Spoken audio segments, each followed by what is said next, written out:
आज हम लोग पढ़ने जा रहे हैं conditional statement in Python. Python में कंडीशनल स्टेटमेंट क्या होते हैं, फिर हम लोग पढ़ेंगे types of conditional statement in the Python. Python में कितने प्रकार कंडीशनल स्टेटमेंट होते हैं उसको अभी हम लोग समझते हैं। देखिए कंडीशनल स्टेटमेंट जो पाइथन में हम लोग यूज करते हैं, basically this statement is used to perform some specific operation on the some given condition. जो कुछ भी हम कोई कंडीशन कंप्यूटर को देंगे, उस कंडीशन पर जो ऑपरेशन परफॉर्म करेगा वो उसको हम लोग बोलते हैं कंडीशनल स्टेटमेंट। कंडीशनल स्टेटमेंट की बात करें तो there are three types of conditional statement which are used in Python language. Clear? Python language में हम लोग थ्री टाइप्स की कंडीशनल स्टेटमेंट की यूज करेंगे। सब first is a very simple statement, that is a if statement. पहला जो conditional statement है हम लोग इफ स्टेटमेंट बोलते हैं। ये बहुत ही सिंपल है। इसमें हम लोग इसका सिंटैक्स अगर हम लोग देखते हैं तो फर्स्टली हम क्या करेंगे, इफ हम डिफाइन करेंगे। इफ के अंदर जाकर हम कंडीशन लिखेंगे। कंडीशन के बाद जो ट्रू स्टेटमेंट होगा उस ट्रू स्टेटमेंट को हम लोग नीचे मेंशन करेंगे। और कंडीशन लिखने के बाद इसको टर्मिनेट करना, यानी कि कॉलन देना मत भूलिएगा। अगर भूलिएगा तो प्रोग्राम रन नहीं करेगा। इसका एग्जांपल देखिएगा, हमने यहाँ पे एग्जांपल लिखा है। इस एग्जांपल हम लोग चेक कर रहे हैं कि 8 डिवाइड बाई 2, अगर 8 डिवाइड कर रहा है हो रहा है 2 से, तो रिमाइंडर हमें कितना आना चाहिए, 0।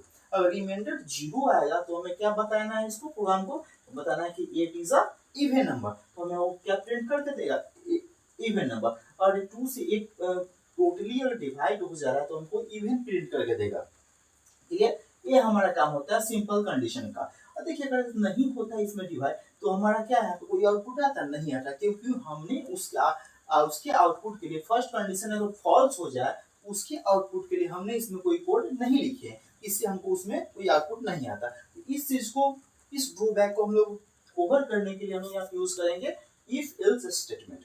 इफ एल्स स्टेटमेंट देखिएगा, इफ कंडीशन टर्मिनेट करेंगे, फिर यहाँ पे फिर ट्रू स्टेटमेंट, फिर यहाँ पे एल्स करेंगे और फॉल्स स्टेटमेंट। देखिए इस स्टेटमेंट का जो हम लोग यूज करेंगे, इसमें जब हम यूज तब करेंगे जब फर्स्ट कंडीशन हम देखें, कंडीशन हमारा फॉल्स हो गया तो हमारा फॉल्स होगा तो ये ट्रू वाला जो स्टेटमेंट होगा ये एग्जीक्यूट नहीं करेगा। तो उस कंडीशन में हमारा जो फॉल्स वाला जो स्टेटमेंट है वो एग्जीक्यूट करेगा। चलिए इसे हम लोग एग्जांपल देखते हैं। हमने एक प्रोग्राम लिखा है इफ 5 डिवाइड बाई 2, 5 को हमने 2 से डिवाइड किया है और चेक कर रहे हैं क्या 5 जो है 2 से डिवाइड होगा।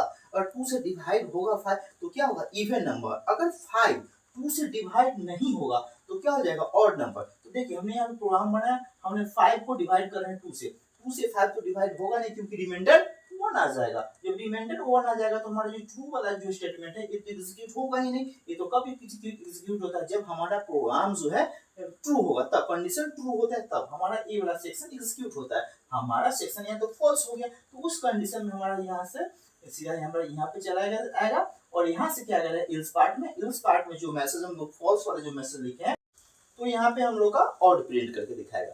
देखिएगा हमारा नेक्स्ट है, इसमें हमने सिंपल कंडीशन लगाते हैं कि जब ओनली वन कंडीशन पे बेस्ड जब कोई क्वेश्चन होगा तो उसको हम लोग इस पे सॉल्व करेंगे। अगर कभी ऐसा भी हो जाता है कि एक क्वेश्चन में हमको मोर देन 2-3 कंडीशन अगर हमें अप्लाई करना होगा तो वहां पे हम लोग इस कंडीशन के यूज करेंगे। If condition true statement condition 1 है हमारा, इफ कंडीशन 1 जो है वो अगर हमारा फॉल्स होता है तो हमारा कंडीशन 2 में जाएगा। इफ यहाँ पे हम लोग यूज किए, इल्स के प्लेस से हम लोग इफ यूज किए हैं, ठीक है। और इफ में जाके कंडीशन 2 हम लोग मेंशन करेंगे।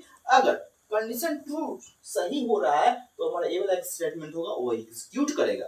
अगर ये भी अगर कंडीशन हमारा यहाँ पे फॉल्स हो जा रहा है तो हम नेक्स्ट इफ में आएगा और यहाँ पे थर्ड जो कंडीशन हमने दिए हैं उस थर्ड कंडीशन को हम लोग चेक करेंगे और ट्रू है तो ट्रू स्टेटमेंट प्रिंट करेगा। और सपोज दैट कि यहाँ 3 कंडीशन जो भी फॉल्स हो जा रहा है तो उसमें अगर हमारा इस सिचुएशन के अकॉर्डिंग और भी हम कंडीशन इसमें ऐड करना चाहे तो हम ऐड कर सकते हैं। अगर नहीं किए तो डायरेक्ट वहां पे हमारा इल्स पार्ट में आएगा और इल्स पार्ट में बाय डिफॉल्ट जो वैल्यू हम लोग सेट करेंगे, इट मींस फॉल्स होने पर हमारा कंडीशन जब फॉल्स हो जाएगा उस समय जो आउटपुट दिखाना होगा उसका मेंशन हम यहाँ पे करेंगे और फॉल्स स्टेटमेंट जो वैल्यू लिखेंगे वो हमारा आउटपुट आ जाएगा।